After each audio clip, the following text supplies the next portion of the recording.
শুরুতেই যাওয়া যাক দক্ষিণ ভারতে। সমুদ্রপৃষ্ঠের উচ্চতা বৃদ্ধির জন্য সেখানকার ভূগর্ভস্থ জল ক্রমশ ব্যবহারের অনুপযোগী হয়ে উঠছে। খরাপীড়িত অঞ্চলটির জন্য যা অনেকটা মরার উপরে খাড়ার ঘায়ের মতো। এই সংকট সমাধানে তামিলনাড়ুর উপকূলবর্তী একটি জেলা ভারতের মরু রাজ্য রাজস্থানের একটি প্রাচীন জল সংরক্ষণের কৌশল অবলম্বন করে বহু পরিবারের সুপেয় জলের চাহিদা মেটাচ্ছে। গৃহস্থালী কাজের জন্য জলের খোঁজ আর তা বয়ে আনতে গিয়ে এই নারীদের জীবন দুঃসহ হয়ে ওঠে।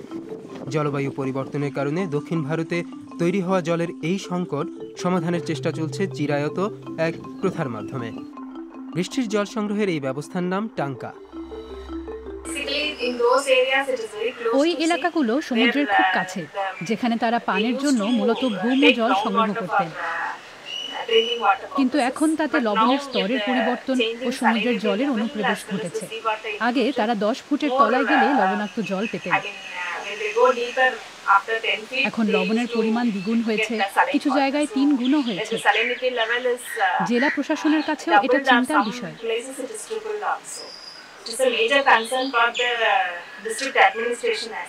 ডক্টর রেঙ্গালক্ষ্মী স্থানীয় প্রশাসন ও GIZ এর পরিচালিত water security and climate adaptation in rural India বা ওয়াস্কা নামে একটি ইন্দো জার্মান প্রকল্পে কাজ করছেন। তটবর্তী গ্রামগুলিকে আবহাওয়ার সাথে লড়াই করতে সাহায্য করে তারা। টাঙ্কা তাদেরই ভাবনা। কংক্রিটের এই স্থাপনায় বৃষ্টির জল জমিয়ে রাখা হয়, যা পরবর্তীতে গৃহস্থালী কাজে ব্যবহার করেন গ্রামের বাসিন্দারা। এটা কংক্রিটের তৈরি আবরণের মতো। এটি ভৌম জলের ট্যাঙ্ক, এতে তারা জল সংরক্ষণ করেন। এটা খুবই সরল একটা পদ্ধতি, কিন্তু এটা আপনাকে এমনভাবে বানাতে হবে যাতে জল চুইয়ে না বেরোয়। এটা ঠিকমতো ঢেকে রাখতে হবে যাতে জীবাণুর দূষণ এড়ানো যায়।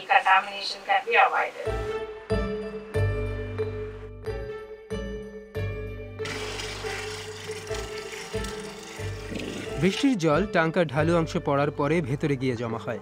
এটি প্রায় 30,000 থেকে 60,000 লিটার জল সঞ্চয় করতে পারে। এক বছরে প্রায় 8.5 লাখ টাকা খরচ করে এটি নির্মাণ করা হয়েছে।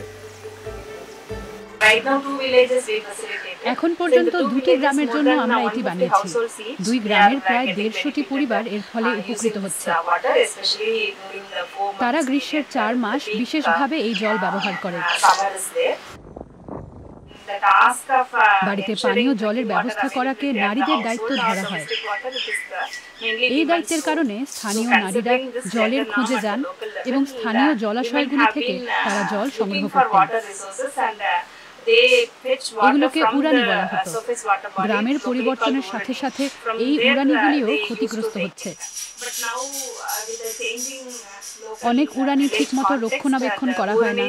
ওই সময়ে নারীরা পানের উপযোগী জল পান না।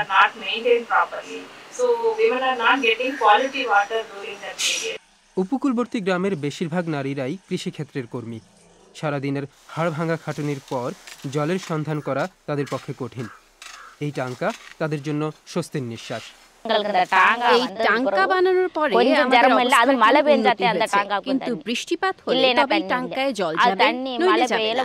বৃষ্টি হলে আমরা পুরোপুরি জল ভরে দিই। জল কম থাকলে আমরা প্রত্যেকে 2 থেকে 3 বালতি জল নিই। জল বেশি থাকলে আমরা 5 বালতি করে নিই। এটা 3 মাস অবধি চলে। তাই অনেক দূর হেঁটে অন্য গ্রামে আমাদের জল আনতে যেতে হয় না। গ্রামবাসীরাই টাঙ্কার রক্ষণাবেক্ষণ করেন। কিভাবে জল বন্টন হবে সেই সিদ্ধান্তও নেন। প্রয়োজন অনুসারে এর আকার বাড়ানো বা কমানো যায়। গবেষকেরা মনে করেন এমন ব্যবস্থা জল সংকটে থাকা অন্যান্য জায়গাতেও দ্রুত ও সহজ সমাধান এনে দিতে পারে।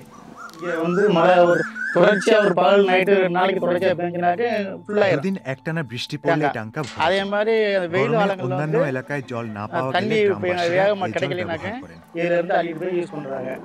গ্রামবাসীরা এই উদ্যোগকে সাধুবাদ জানিয়েছেন। এটা দেখে কাছাকাছি গ্রামে আরো 2টি গ্রামে এরকম কিছু বানিয়ে দিলে আমাদের অনেক সাহায্য হয়। আমাদের দরকার।